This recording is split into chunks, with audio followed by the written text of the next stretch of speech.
Hi hello welcome to SS productions competitive hub అండి.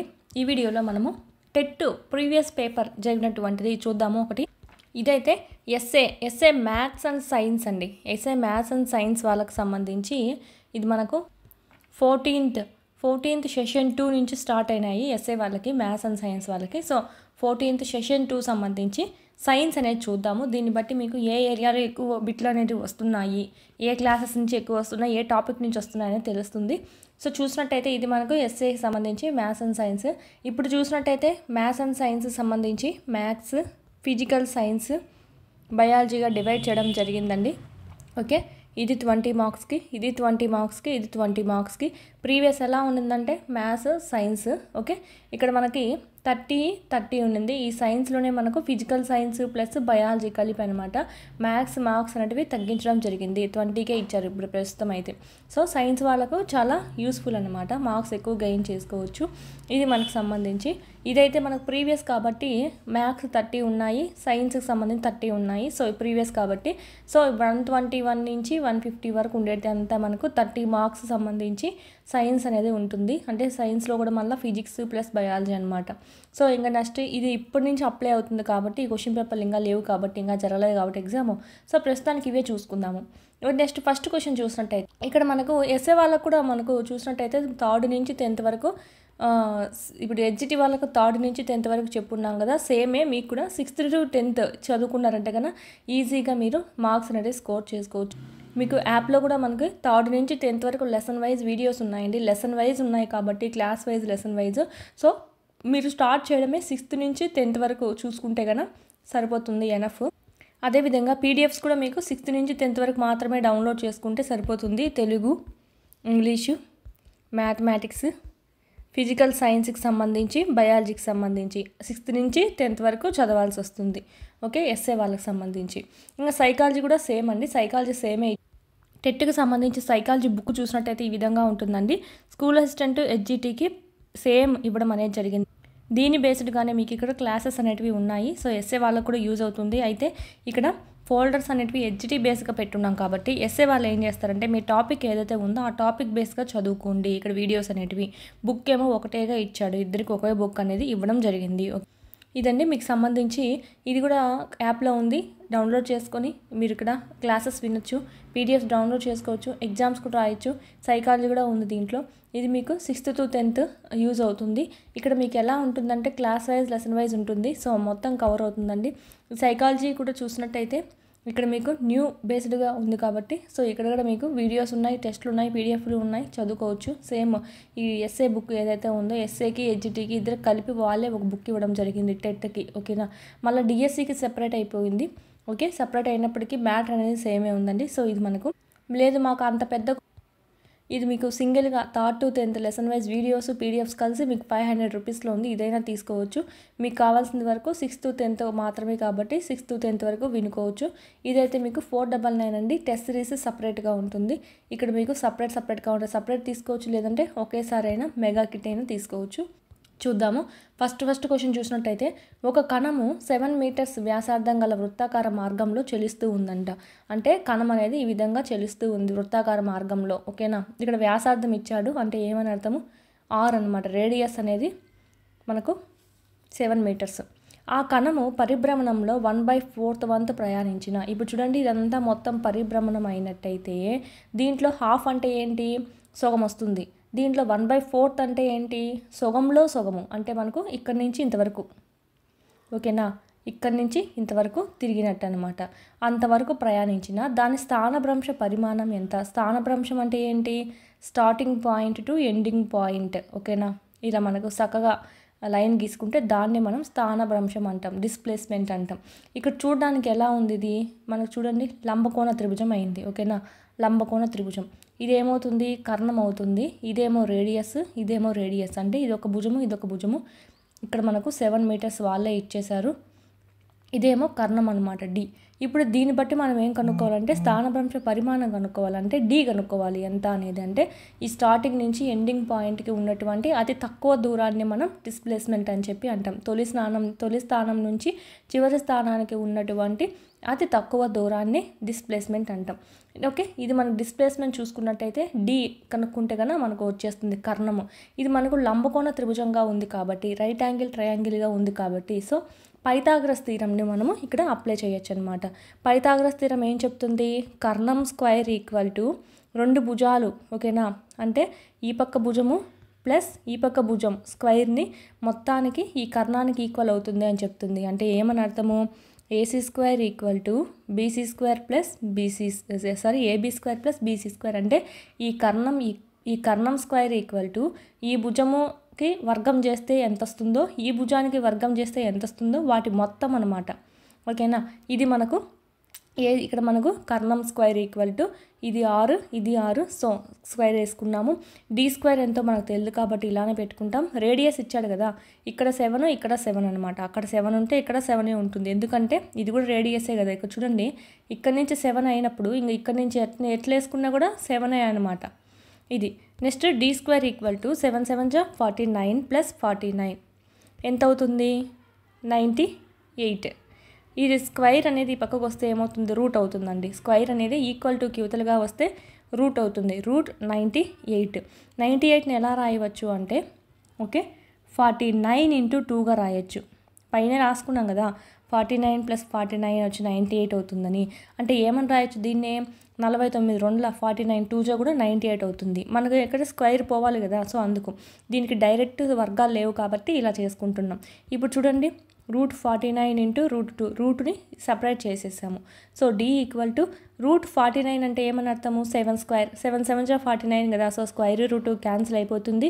ఇదేమో అలానే ఉంటుంది. సో స్క్వైర్ రూట్ క్యాన్సిల్ అయిపోతే మిగిలింది 7, ఇదేముంది root 2. So 7√2 meters is the right answer. Okay, option 2 is the right answer. మీకు non maths ఉంటారు కాబట్టి అర్థం అవడానికి ఇంత పెద్దగా చెప్పాము. ఈజీగా కూడా మీరు అలాగా చేసేసుకోవచ్చు అనమాట. డైరెక్ట్ పైథాగరస్ థీరం వేసేసుకొని మనకు అక్కడనే తెలిసిపోతుంది. డయాగ్రామ్లోనే చూడండి, లంబకోణ త్రిభుజం అని చెప్పి ఇది డి, ఇది ఆర్. సో కర్ణం square equal to R square అంటే ఈ భుజము స్క్వేర్, ఈ భుజము స్క్వేర్ మొత్తం అనమాట. So D square equal to 7 square అంటే 49 ప్లస్ 49 ఇలాగైనా వేసుకోవచ్చు. D square equal to 98. దీనికి రూట్ లేవు కాబట్టి సో ఈ విధంగా చేసుకున్నాం. నెక్స్ట్ క్వశ్చన్ చూద్దాం. 2 వస్తువుల మధ్య దూరాన్ని సగానికి తగ్గిస్తే వాటి మధ్య గురుత్వాకర్షణ బలం ఎంత? యాక్చువల్లీ మనకు చూసినట్టయితే ఫార్ములా ఏంటండి?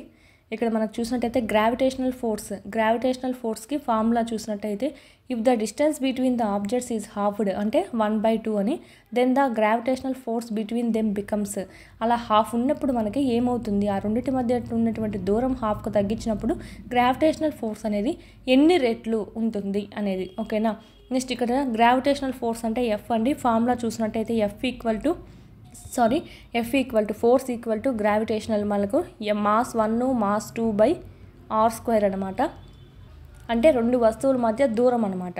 సో ఇది నార్మల్ అనమాట. ఓకేనా, ఆర్ అంటే ఇక్కడ ఆర్ ఈక్వల్ టు 1 ఉన్నప్పుడు ఇది తీసుకుంటాం. ఇక్కడ ఏమన్నారు? సగానికి చేయమన్నారు. అంటే ఆర్ని సగానికి చేయాలి అంటే r/2 అనమాట. ఇప్పుడు ఏమవుతుంది? Gravitational force m1 m2 mass 1 mass 2/r/2 whole square. ఇది చూసినట్టయితే గ్రావిటేషనల్ ఫోర్స్ m1 m2/r²/2² అంటే ఎంత? 4. ఓకే, దీన్ని మనం పైకి పంపించేద్దాం. r²/4 పైకి వెళ్ళిపోతే ఓకే m1 m2/r² పైన వెళ్ళిపోతే 4 అవుతుందండి. కింద ఏం లేదు కాబట్టి 1 పెట్టుకున్నాం. ఇప్పుడు ఎలా ఉంది? ఇదంతా ఒకటి, ఇదంతా ఉంది కదా. సో అంటే 4 × g m1 m2/r².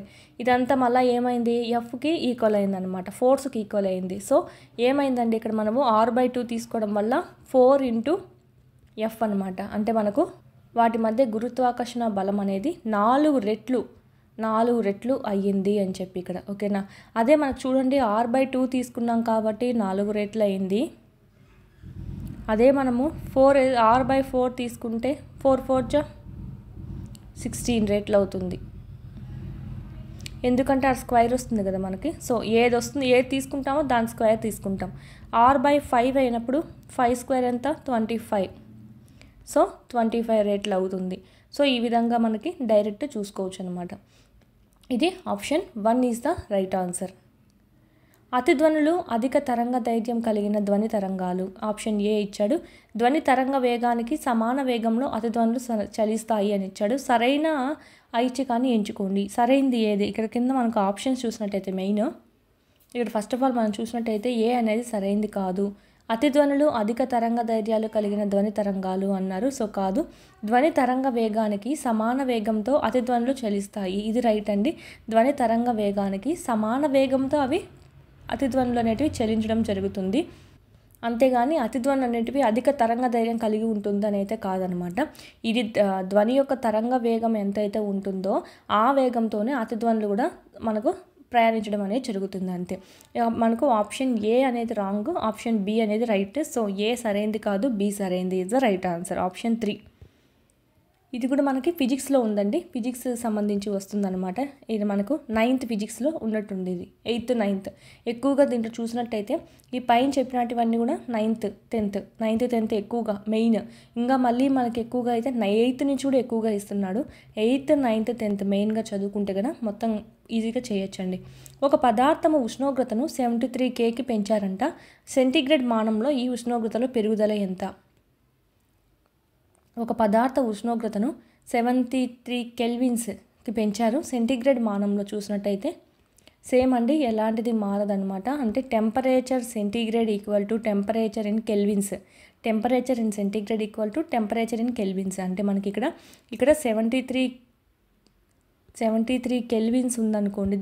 దీంట్లోకి మార్చాలంటే అంటే పెరగడం అన్నారు కాబట్టి సో ఇది కూడా మనకు 73 అనే అవుతుంది. Option 3 is the right answer. మార్చండి అంటే సెంటీగ్రేడ్ టు కేకి మార్చండి, కే నుంచి సికి మార్చండి అంటే అప్పుడు మనకు వేరేది తీసుకుంటామండి. ఇక్కడ అడిగింది ఏంటి? పదార్థం యొక్క ఉష్ణోగ్రతను, ఓకేనా, ఉష్ణోగ్రతను 73Kకి పెంచారంట. అది సెంటీగ్రేడ్ మానంలో తెలపండి అన్నారు. మనకు temperature in kelvins equal to temperature in centigrade, అది డైరెక్ట్ ఫార్ములా, ఓకేనా. అది ఇచ్చి ఇది రాయమన్నా ఇది ఇచ్చి అది రాయమన్నా కూడా మనకు సేమే ఉంటుంది. నెక్స్ట్ క్వశ్చన్ 484, ఓకేనా. 484 రెసిస్టెన్స్ అనమాట. నిరోధం కలిగిన ఒక తీగ రెండు చివరల మధ్య పొటెన్షియల్ భేదం, ఓకేనా, పొటెన్షియల్ భేదం 220 వోల్ట్స్ అయినా ఆ తీగ వినియోగించినటువంటి విద్యుత్ ఎంత? అంటే విద్యుత్ అంటే నథింగ్ బట్ పవర్ ఎంత మనకు అది తీసుకునింది అని చెప్పి, అంటే శక్తి అని చెప్తాము. సో ఇక్కడ మనకి ఏంటండి, రెసిస్టెన్స్ ఇచ్చారు, వోల్ట్ ఇచ్చారు, ఓకే. నెక్స్ట్ మనకి వోల్ట్ అంటే పొటెన్షియల్ భేదం ఇచ్చారు, దాన్నే మనం వీతో సూచిస్తాము. ఇది మనకు పవర్ పీతో సూచిస్తాం. ఫార్ములా ఏంటి పవర్కి? P ఈక్వల్ టు V²/R అనమాట. ఇది మనకు 9th క్లాస్లో ఉంది, సేమ్ ఫార్ములా బేస్ చేసుకుని. V² అంటే 480, V² అంటే 220 × 220/484 రెసిస్టెన్స్ అనమాట ఇది, ఓకే. నెక్స్ట్ దీని క్యాన్సిలేషన్ చూద్దాము. 1144 జా పోతుంది, ఓకే. నెక్స్ట్ 1120 జా, నెక్స్ట్ 11 4 జా 1120 జా 220 కదా. సో నెక్స్ట్ 4 1 జా 4 5 జా, మొత్తానికి ఎంత మిగిలింది? 5 × 20 వాట్స్ అంటే పవర్ కాబట్టి మనం వాట్స్. 5 2 జా 10 అంటే 0, ఓకే. 100, 5 × 20 ఎంత? 100 what's is the right answer. Option 4 is the right answer. అంతా మన 9th 10th ఇచ్చాడు. ఒక ప్రోటాన్ అయస్కాంత క్షేత్రానికి లంబంగా ప్రయాణించినప్పుడు, ఒక ప్రోటాన్ అనేది అయస్కాంత క్షేత్రానికి లంబంగా ప్రయాణించినప్పుడు అంట ఏమవుతుంది? ఆప్షన్ 2 ప్రోటాను వృత్తచాప మార్గంలోకి మరులుతుంది. ఇది మామూలు డైరెక్ట్ బిట్ టెక్స్ట్ బుక్లో ఉండేదే. క్షారయుత KMnO4 సమక్షంలో ఇథనాల్ ఆక్సీకరణం చేసే చర్య చివరి ఉత్పన్నం. అంటే దీని ద్వారా మనకు చివరిగా ఏ ఉత్పన్నం ఏర్పడుతుంది? పేరులోనే ఉంది మనకి ఆప్షన్స్. ఇథనాల్ ఆక్సీకరణం చేసే చర్యలో చివరిగా మనకు వచ్చేది ఇథనోయిక్ ఆమ్లం. నెక్స్ట్ అండి, వక్రీభవించిన M అక్షర ఆకారంలో గల నక్షత్ర రాశి. ఇది మనకు తక్కువ స్టాండర్డ్ బిట్ అనమాట, 6th 7th ఉండే బిట్. M ఆకారంలో ఉండేది కాస్పియో అండి, ఓకే, కాసియోపియా అని అంటారు. ఆప్షన్ 3. సెట్ ఏలో ఇవ్వబడినటివి సెట్ బిలో ఉండేటువంటి ఆవిష్కరణలతో జతపరచండి. ఇక్కడ ఉండే సైంటిస్టులు, ఇక్కడ వీళ్ళ ఆవిష్కరణలు అనమాట. నెక్స్ట్ రూథర్ఫోర్డ్ చూసినట్టయితే కేంద్రకాన్ని కనుగొన్నాడండి. కేంద్రకాన్ని సో ఏమవుతుంది ఎస్ అవుతుంది. సోమర్ఫీల్డ్ ఇక్కడ చూడండి ఎస్తో ఏముందాయి ఈ రెండు డిలీట్ చేయొచ్చు.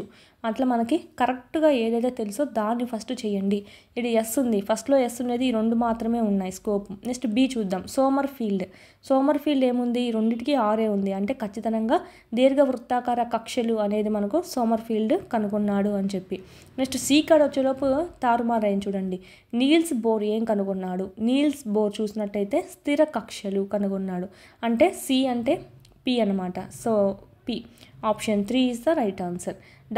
థామస్ చూసినట్టయితే ఎలక్ట్రాన్స్ కనుగొన్నాడు. అలా కాకుండా మీకు నీల్ బోర్స్ తెలియకుండా థామస్ తెలిసిందనుకోండి, థామస్ ఎలక్ట్రాన్ కనుగొన్నాడని అందరికి తెలుసు కదా. సో డీక్యూ ఆ లెక్కన ఈ రెండు తెలియకపోయినా కూడా నువ్వు గుడ్డిగా ఇది పెట్టేయచ్చు. సో ఆప్షన్ వెరిఫికేషన్ ప్రకారం పోయినారంటే కానీ ఈజీగా అయిపోతుంది. రూథర్ఫోర్డ్ అయితే కేంద్రకము ఆల్మోస్ట్ ప్రీవియస్ బిట్స్ రిపీట్ అవుతూ ఉంటాయి, 1-2 సార్లు రివిజన్ చేసుకోండి. సోమర్ఫీల్డ్ అయితే దీర్ఘచతురస్రార కక్షలు, నీల్స్ బోర్ అయితే స్థిర కక్షలు, థామస్ అయితే ఎలక్ట్రాన్స్. నెక్స్ట్ మూలకాల భౌతిక రసాయన ధర్మాలు వాటి ఎలక్ట్రాన్ విన్యాసపు ఆవర్తన ప్రమేయాలు అని చెప్పింది ఎవరు? మూలకాల భౌతిక రసాయన ధర్మాలు అనేటివి వాటి ఎలక్ట్రాన్ విన్యాసపు ఆవర్తన ప్రమేయాలు. The physical and chemical properties of elements are the periodic function of the electronic configuration of the atoms అని చెప్పింది ఎవరంటే ఇది డైరెక్ట్ బిట్టే నార్మల్గా హైసన్బర్గ్. నెక్స్ట్ క్షారలోహమైనటువంటి సోడియంను మనము కిరోసిన్లో నిల్వ చేస్తాము. నెక్స్ట్ చూడండి, సోడియం చాలా చురుకైన లోహం. దీంట్లో మనం చూసినట్టయితే నిజమే, క్షారలోహమైనటువంటి సోడియాన్ని మనము కిరోసిన్లో నిల్వ చేస్తామని ఇది మనకు తక్కువ స్టాండర్డ్లో ఉండేటువంటి బిట్టే, 8th క్లాస్లో ఉండేటువంటి బిట్ అనమాట. ఇది కిరోసిన్లో నిల్వ చేస్తాం సోడియంని. ఇది సోడియం ఎందుకు అంటే కానీ ఇది చాలా చురుకైనటువంటి లోహం అని చెప్పచ్చు. వెంటనే చర్య జరుపుతుందన్నమాట నీటితోనూ. మరియు ఇక్కడ మనకు ఆక్సిజన్లో కూడా వాటర్ శాతం ఉంటుంది కదా, సో అలాగా ఎక్కువగా చర్య జరుపుతుందని చెప్పి సో దీన్ని ఎక్కడ నిల్వ చేస్తామంటే కిరోసిన్లో నిల్వ చేస్తామన్నమాట. ఇది మనకు 8th క్లాస్లో ఉండేటువంటి బిట్. ఆర్ రెండు సరైనవే. మరియు ఇక్కడ చూడండి ఆర్ అనేది ఏకు సరైన వివరణగా చెప్పచ్చు. ఇక్కడ ఎందుకని కిరోసిన్లో నిల్వ చేస్తాము అంటే చురుకైన లోహం కాబట్టి, ఓకేనా. సో ఆర్ అనేది ఎందుకని ఏకి సరైన వివరణ అనేది అవుతుందన్నమాట. ఆర్ అనేది ఏకి వివరణ అనేది అవుతుంది. ఇది మనం చూస్తానే కనుక్కోవచ్చు. నెక్స్ట్ క్రింది వాక్యాలు చదివి సరైన దాన్ని ఎంచుకోండి. అనేక థర్మోప్లాస్టిక్లను రీసైకిల్ చేయవచ్చు అంట. ప్లాస్టిక్స్ను జీవ విచ్ఛిన్నం కానివి. నిజమే కదా, ప్లాస్టిక్స్ జీవ విచ్ఛిన్నం కానివి కదా, అందుకే కదా ఎక్కువ యూజ్ చేయొద్దని చెప్తున్నాము. అనేక థర్మోప్లాస్టిక్లు రీసైకిల్ చేయవచ్చు. థర్మోప్లాస్టిక్స్ ఎలా ఉంటాయంటే వాటిని మళ్ళీ మనం రీసైకిల్ చేసి యూజ్ చేసుకోవచ్చు అనమాట. తద్వారా మనం పర్యావరణంలోకి వదలం కాబట్టి హాని కలగదనమాట. సో ఈ రెండు మనకు రైట్గానే చెప్పచ్చు. రోహన్ మరియు రోషన్ ఇద్దరూ చెప్పింది రైటే అనమాట. నెక్స్ట్ క్రింది వానిలో మొప్పలు లేని జీవులను గుర్తించండి. లేనివి అన్నారండి. ఆల్మోస్ట్ మనకు తెలిసిందే, చేపకు మొప్పలు ఉంటాయి. ఓకే. నెక్స్ట్ స్క్విడ్కి ఉంటాయి, ఆక్టోపస్కి ఉంటాయి. లేనిది దేనికి అంటే కన్నా తిమింగిలానికి మాత్రమే ఉండదండి. తిమింగిలానికి మొప్పలు అనేటివి ఉండవు. అది ఆక్సిజన్ కోసం అప్పుడప్పుడు ఏమొస్తుందంటే బయటికి వస్తుంది, నీళ్ళ పైకి వచ్చేసి నీళ్ళన్నీ చిమ్మించడం, ఊపిరి తీసుకోవడం కూడా చేస్తుందన్నమాట. తిమింగిలానికి మొప్పలు అనేటివి ఉండవు. మూత్రనాళాల్లో మరియు లాలాజల గ్రంథుల నాళాల్లో ఉపరితల పొరగా ఉండేటువంటి కణజాలం. 9th క్లాస్ బిట్ ఇది, 9th బయాలజీకి సంబంధించి. మూత్రనాళాల్లో లాలాజల గ్రంథుల్లో మీకు వీడియో క్లాసెస్లో కూడా హింట్ కూడా చెప్పున్నాను. 9th క్లాస్ సంబంధించి ఇట్లా బయాలజీ అండి ఒక బాక్స్ లాగా అంటే ట్రీ డయాగ్రామ్ లాగా వేసి మీకు చెప్పున్నాము ఏది ఎలా గుర్తుపెట్టుకోవాలి. ఉపగజల కణజాలాలు సంబంధించి నోట్స్ కూడా మీకు ఓకేనా ఇవ్వడం జరిగింది. బాగా ఇది కానీ చూసుకున్నారంటే బాగా అర్థమవుతుంది. ఒకసారి వీడియో వినండి, క్లాసెస్ ఉన్నాయి 9th క్లాస్ సంబంధించి కూడా. ఆ పీడిఎఫ్ కూడా మీరు ఒకసారి రివిజన్ చేసుకున్నారంటే ఈజీగా గుర్తుపెట్టుకోవచ్చు. ఈ విధంగా ఇస్తే ఇది మనం చూసినట్టయితే ఆప్షన్ 3 అండి. ఘనాకార ఉపకళా కణజాలం. ఘనాకార ఉపకళా కణజాలం మనకు మూత్రనాళాల్లో లాలాజల గ్రంథుల యొక్క నాళాల్లో మనకు కనిపించేది. క్రింది వానిలో బ్యాక్టీరియా కారక వ్యాధులు. ఇది కూడా మనకు టెక్స్ట్ బుక్స్లో ఉండేటువంటి బిట్టే. 8th క్లాస్లో ఉంది, ఇది 8th బయాలజీలో ఉంది. బ్యాక్టీరియా కారక వ్యాధులు టైఫాయిడ్, నెక్స్ట్ సిట్రస్ కాంకర్ అండి. Typhoid, citrus canker. నేను కూడా ఇది మీకు గుర్తు కూడా చెప్పాను. బ్యాక్టీరియా వల్ల వచ్చేటివి ఏంటి, వైరస్ వల్ల వచ్చేటివి ఏంటివి, ఎలా కనుక్కోవాలని చెప్పి ఒక హింట్ కూడా మనకు వీడియోస్లో ఉంది చూడండి. ఆప్షన్ బి, డి అనమాట. అంటే ఈ రెండు. పైత్యరసంలోని లైపేజ్ ఎంజైమ్ కొవ్వులను జీర్ణం చేస్తుంది. పైత్యరసంలో ఉన్నటువంటి లైపేజ్ ఎంజైమ్ కొవ్వులను జీర్ణం చేస్తుంది అని ఇచ్చారు. పెద్ద కొవ్వు అణువులను చిన్న కొవ్వు అణువులుగా మార్చడాన్ని ఎమ్మెల్సీకరణ అంటారు. ఇది కూడా మనకు 8th ఉంది. ఓకే, ఇది మనం చూసినట్టయితే ఇది రైట్, కానీ ఇది కాదండి. ఎంజైమ్ అనేది మనకు పైత్యరసంలో లైపేజ్ కాదు, కొవ్వులను జీర్ణం చేసే. ఏ రాంగ్ అనమాట. ఆర్ ఒకటే సత్యం. Option 2 is the right answer. Next ఇది కూడా మనకు తక్కువ స్టాండర్డ్లోనే ఉందండి. ఇది కూడా శ్వాసక్రియలోని అంశాల సరైన క్రమము. ఇది 7th ఉంది. 7th ఉంది సైన్స్ సంబంధించి. ఫస్ట్ వన్ మనకు శ్వాసించడం. ఫస్ట్ శ్వాసిస్తావు, తర్వాత మనకి ఊపిరితిత్తుల్లోకి వాయు మార్పిడి అనేది జరుగుతుంది. తర్వాత మనము రక్తం ద్వారా వాయు రవాణా అనేది చేస్తాము. రక్తం ద్వారా వాయు రవాణా అయిన తర్వాత కణజాలాల్లో కూడా వాయు మార్పిడి. నెక్స్ట్ లాస్ట్లో కణ శ్వాసక్రియ. ఓకే, అంటే మనకి ఏమొచ్చింది? సిబిఈఏడి. సిబిఈఏడి ఫస్ట్ శ్వాసించడము. ఆ లెక్కను చూసుకున్నా కూడా మనకి ఈ రెండిట్లోనే ఉంటుంది. సో ఇది ఆప్షన్స్ డిలీట్ చేయొచ్చు. అట్లా ఆప్షన్ వెరిఫికేషన్ ప్రకారం కూడా చూసుకోండి. నెక్స్ట్ క్రింది వాణిలో సరికాని వాక్యం ఏమిటి? సరికాని వాక్యం ఆప్షన్ 2 అండి. బి మాత్రమే. మిట్రల్ కవాటం రక్తాన్ని ఎడమ జఠరం నుంచి కర్ణికకు పంపుతుంది. ఇది మనకు 10th క్లాస్ సంబంధించి, 10th బయాలజీ. అగ్రత్తయ కవాటం రక్తాన్ని కుడి కర్ణిక నుంచి జఠరికకు పంపుతుంది. రైట్. పుపుసధమని కవాటం రక్తాన్ని కుడి జఠరిక నుంచి పుపుసధమనికి పంపుతుంది. రైట్. మహాధమని కవాటం రక్తాన్ని ఎడమ జఠరిక నుంచి శరీర భాగాలకు పంపుతుంది. సో ఇది మనకు ఆప్షన్ బి అనేది రాంగ్. 10th బయాలజీలో ఉంటుంది ఇది. నెక్స్ట్ కెఫిన్, నికోటిన్, రిసర్పిన్, క్వినైన్ అండి. మలేరియా నివారణ ఔషధము, నాడీ వ్యవస్థ ఉత్తేజకారకము, కీటకనాశిని, పాము కాటుకు వాడేది అంటది. పాము కాటు. ఇది మనం చూసినట్టయితే కెఫిన్ అండి. నాడీ వ్యవస్థ ఉత్తేజకారకంగా చెప్పచ్చు. ఎక్కువ మనం కాఫీ తాగుతాం కదా, సో కాఫీ తాగినప్పుడు కూడా చూడండి మనకి కెఫిన్ ఎక్కువగా ఉంటుంది వాటిల్లో. మన నాడీ కణాలు అనేవి బాగా ఉత్తేజంగా పనిచేస్తాయి అన్నమాట. అందుకే ఎక్కువ కాఫీలు తాగుతూ ఉంటారు. కొంచెం హుషారుగా కావాలన్నా, మైండ్ బాగాలేకున్నా, తలనొప్పిగా ఉన్నా, కొంచెం మత్తుగా ఉన్నా. సో నెక్స్ట్ నికోటిన్ అనమాట. నికోటిన్ అనేది ఏంటంటే కీటకనాశిని. ఓకే, ఇది చూసుకోండి. బిసి. ఇక్కడ బీసీ ఎక్కడుంది? ఇది ఒక్కటి మాత్రమే ఉంది. సో ఆప్షన్ వెరిఫికేషన్ ప్రకారం option 3 is the right answer. ఒకసారి కరెక్షన్ చేసుకుందాం. రిసర్పిన్ అనమాట. రిసర్పిన్ పాము కాటు. చూడండి, సర్పం అంటే ఏంటి? పాము అంటాం కదా, గుర్తుగా పెట్టుకోవచ్చు. క్వినైన్ అండి, మలేరియా నివారణ ఔషధం. అదందరికీ తెలిసిందే, క్వినైన్ అనేది మలేరియా నివారణ ఔషధం అని చెప్పి. సో ఈ విధంగా మనకు ఒక 2 తెలిసి, ఒక 3 తెలిసినా కూడా మనకు, లేదంటే ఒక 2 తెలిసినా కూడా పెట్టేయచ్చు. బిఏ మాత్రమే తెలుసు నీకు, కెఫిన్ తెలుసు, క్వినైన్ తెలుసు. ఆ 2 ఈజీ కదా, కనుక్కోవచ్చు. సో అలా చూసుకున్నా కూడా మనకి ఇక్కడ చూడండి బి ఉంది, లాస్ట్లో ఏ ఉండేది, ఇది ఒక్కటే ఉంది. So option 3. ఈ విధంగా మీకు మ్యాథ్స్ ది ఫాలోయింగ్ ఇచ్చినప్పుడు చాలా ఈజీ అండి. ఇట్లా ఆప్షన్ వెరిఫికేషన్ ప్రకారం పోతే కన్నా ఈజీగా ఆన్సర్ అనేది ఫైండ్ అవుట్ చేయొచ్చు. నెక్స్ట్ క్రింది వాణిలో ద్వారగోర్ధానికి సంబంధించి సరైన వాక్యం. ఇది కూడా మనకు 9th కూడా ఉందండి, 10th కూడా ద్వారగోర్ధం సంబంధించి ఉంటుంది.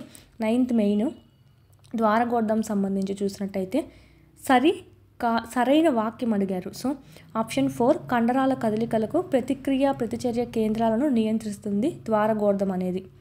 ఓకే, దీన్ని మనం ఏమంటామంటే పైన మనకు ఇంగ్లీష్లో ఇచ్చారు డైసెఫలాన్. ఓకే, ఇది మనకు option 4 is the right answer. క్రింది వానిలో సరికాని వాక్యము. సరికానిది అన్నారు. సరికానిది అంటే ఆప్షన్ 2. కౌపర్ గ్రంథి స్రావాలు శుక్ర కణాలను ఉత్తేజం చేస్తాయని ఇచ్చారు. Option 2 wrong answer. మనకు పౌరుష గ్రంథి ఏమవుతుందంటే పౌరుష గ్రంథి స్రావాలు శుక్ర కణాలకు పోషకాలు సరఫరా చేస్తాయి. శుక్ర ద్రవం అనేది శరీరం బయటకు విడుదలైన శుక్ర కణాలకు పోషణ అందిస్తుంది అనమాట. శరీరం నుంచి బయటకు విడుదలైన తర్వాత పోషణ అందించే శుక్రనాళికలు ఎందుకు? ఆ శుక్ర కణాలను ఎపిడమిస్లోకి తీసుకెళ్ళడానికి యూజ్ అవుతాయి. సో ఇదొక్కటే మనకు రాంగ్ ఆన్సర్. ఇది కూడా మనకు 10th సంబంధించి ఉంటుంది, 10th బయాలజీ. పెట్రోలియం నుంచి ఉత్పత్తి చేయలేని పదార్థం. ఇది 8th అండి, 8th క్లాస్ సంబంధించి. పెట్రోలియం నుంచి ఉత్పత్తి చేయలేని పదార్థం ఏమిటి? సెల్యులోస్ అనేది దాని నుంచి రాదనమాట. నెక్స్ట్ భారతదేశంలో మొట్టమొదటి రిజర్వ్ అటవీ ప్రాంతం, ఇది కూడా మనకు 8th సంబంధించి సాత్పురా జాతీయ ఉద్యానవనం. Option 1 is the right answer. Satpura జాతీయ ఉద్యానవనం మనకు ఆల్రెడీ టెక్స్ట్ బుక్లో కూడా ఇచ్చారు. మురుగునీటిలోని కర్బన మలినాలు అకర్బన మలినాలు ఉంటాయండి. దీంట్లో కర్బన మలినాలు చూసినట్టయితే ఆప్షన్ కలుపు సంహారకాలు, యూరిన్. ఈ AD option 4 is the right answer. కలుపు సంహారకాలు, యూరిన్ ఈ రెండు ఏంటివంటే కర్బన మలినాలండి. ఇవైతే అకర్బన అని చెప్పచ్చు. మనకి ఇక్కడ మెయిన్ ఇది కూడా 8th ఉంది, పైన చెప్పుకుంది కదా. క్రింది వానిలో విషయ అవగాహన అనే విద్యా ప్రమాణానికి చెందనిది. ఇక చూసింటే మనకు ఇంతవరకు కంటెంట్ నుంచి వచ్చాయి. ఎక్కువగా 8th, 9th, 10th ఇచ్చాడు, ఎక్కడనో 7th నుంచి ఇచ్చాడు అంతే. సో మెయిన్ చూసుకోవాల్సింది 8th, 9th, 10th అనేది చూసుకోవాలి. నెక్స్ట్ ఇంకా మెథడ్స్. క్రింది వారిలో విషయ అవగాహన అనే విద్యా ప్రమాణానికి చెందనిది అన్నారు. వర్గీకరించడం అంటే విషయం అవగాహన అయితేనే వర్గీకరిస్తావు, విశ్లేషించడం కూడా అంతే, కారణాలు చెప్పడం కూడా అంతే. సో ఇక్కడ ఆప్షన్ 3 రాంగ్ ఆన్సర్. ప్రశ్నించడం దానికి సంబంధించింది కాదు. క్షేత్ర పర్యటనకు సంబంధించి సరికానిదంట. క్షేత్ర పర్యటనకు ముందు ఉపాధ్యాయుడు పిల్లల ప్రతినిధి ఆ ప్రాంతాన్ని సందర్శించాలి. నిజమే, సందర్శించాలి. ఓకే. ఇంతకు ముందు మునుపు పర్యటన యొక్క అనుభవం, పరిశీలనల గురించి పిల్లలతో చర్చించరాదు. చర్చించాలి, చర్చిస్తే వాళ్ళకి యూజ్ అవుతుంది, చర్చించకుండా ఉండకూడదు. ఆప్షన్ 2 అండి, ఇది సరికాదు. పిల్లలు వ్యక్తిగతంగా కానీ జట్టుపరంగా కానీ నివేదికలు సమర్పించాలి. సమర్పించాలి. పర్సనల్గా అయినా సరే, గ్రూప్గా మనం చేసింటాం కదా, గ్రూప్గా అయినా సరే చేయొచ్చు. పర్యటన తర్వాత పిల్లల నివేదికను మూల్యాంకనం చేయాలి. చేయాలి. సో ఇవన్నీ మనకు 3 పాజిటివ్గానే ఉన్నాయి, ఇదొక్కటి నెగిటివ్. విజ్ఞాన శాస్త్ర పాఠ్య ప్రణాళిక కోసం NCF 2005 సూచించిన సహపాఠ్య కార్యక్రమం కానిది ఏమిటి? ఇది సైన్స్ కిట్ అందరికి తెలిసిందే. దీంట్లో ICT వినియోగించాలి అనేది కూడా చెప్పింది. సైన్స్ కార్నర్స్ అని కూడా మనకు దీంట్లో సంబంధించి అండి. NCF 2005 చెప్పినటువంటిది. ఈ విషయ పరిజ్ఞానానికి పరీక్షలు నిర్వహించాలి అనేది ఏం లేదండి. ఆప్షన్ 4. అట్లా చూసుకున్న ఈ 3 పాజిటివ్గా ఉన్నాయి, ఇది నెగిటివ్గా ఉంది. పాఠశాలలో దిగుమతి అయిన నిజ జీవిత భాగమే ప్రకల్పన అని అన్నది ఎవరు? నిర్వచనాలు 2 ఇచ్చాడు. పైన ఒక టెక్స్ట్ బుక్లో నిర్వచనం ఇచ్చాడు, మెథడ్స్లో కూడా ఒక నిర్వచనం ఇచ్చాడు, చూసుకోవాలి. పాఠశాలలో దిగుమతి అయిన నిజ జీవిత భాగమే ప్రకల్పన అని అన్నది ఎవరు? బల్లాడ్. పాఠశాలలోకి దిగుమతి చేసుకున్నాము బోర్డు అని చెప్పి గుర్తుపెట్టుకోండి. బల్లాడ్. ఎడ్గర్ డేల్ అనుభవ శంకు ప్రకారం కిరణజన్య సంయోగ క్రియకు సూర్యరశ్మి అవసరం అన్న ప్రయోగాన్ని ఉపాధ్యాయుడు ప్రదర్శిస్తున్నప్పుడు ప్రత్యక్షంగా పాల్గొనడం ద్వారా విద్యార్థిలో జరిగే అభ్యసన శాతం. ఈ విధంగా ప్రత్యక్షంగా పాల్గొనడం వల్ల వాడిలో ఎంత శాతం అభివృద్ధి ఉంటుంది, బాగా మంచిగా ఎంత అర్థమవుతుందని. ఆప్షన్ 3 70% అండి. విద్యార్థుల్లో జరిగే అభ్యసన శాతం 70% అని చెప్పచ్చు. క్రింది వానిలో APSCF 2011 రూపకల్పనలో మౌలిక సూత్రం కానిది. ఇది మనకు ఒక 10 సూత్రాలు ఇచ్చింది, దాంట్లో కానిదండి. బడి బయట జీవితంలో జ్ఞానాన్ని అనుసంధానం చేయాలి. రైటే. సాధ్యమైనంత వరకు బోధనా మాధ్యమంగా ఆంగ్లాన్ని ఉంచాలి అన్నారు. ఆంగ్లం కాదు, మాతృభాష. పరీక్షలను సరళీకరించి బోధనా అభ్యసన ప్రక్రియలో అంతర్భాగం చేయడము. పరీక్షలను సరళీకరించాలండి, కష్టంగా కాకుండా ఈజీగా పెట్టాలి. పిల్లల సంస్కృతి అనుభవాలు, స్థానిక అంశాలకు తరగతి గదిలో ప్రాధాన్యం అనేది కల్పించాలి. ఈ 3 చెప్పింది. ఇది మనకు ఆప్షన్ 2 అనేది దీనికి కాదు. ఓకేనా, అంటే మనకు ఆంగ్లం అని కాదు. నెక్స్ట్ ఇది మనకు సంబంధించి, ఇది మ్యాథ్స్ సైన్స్కి సంబంధించి సైన్స్ ఓకే బిట్స్ అనమాట. 8th, 9th, 10th బాగా చదవాలి. 6th, 7th జస్ట్ చూసుకుంటే సరిపోతుంది. టెట్టివ్ సేమ్ టెక్స్ట్ బుక్సే కాబట్టి మీకు తీసుకున్నా కూడా యూజ్ అవుతుంది. తెలుగు, ఇంగ్లీషు, మ్యాథ్స్, సైన్స్ ఇవన్నీ చదవాలి. సోషల్ ఒకటే ఇంకా స్కిప్ చేసేది. సో మీకు ఇక్కడ అంతా యూజ్ అవుతుందండి. టెస్ట్లు అయితేనేమి, వీడియోస్ అయితేనేమి, PDFs అయితేనేమి, సైకాలజీ కూడా ఒకే బుక్ అనేది ఇవ్వడం జరిగింది, చూపించాను కదా ఇంతకుముందే. సో ఒకే బుక్ ఇచ్చారు టెట్కి, HTకి, ఈ బుక్కే ఇవ్వడం జరిగింది. సో చూడండి, ఇంకా ఎవరైనా పర్చేజ్ చేసుకోకుంటే పర్చేజ్ చేసుకోండి. SC వాళ్ళకు కూడా యూజ్ అవుతుంది, టెక్స్ట్ బుక్స్ కంటెంట్ అనేది వినుకోవచ్చు.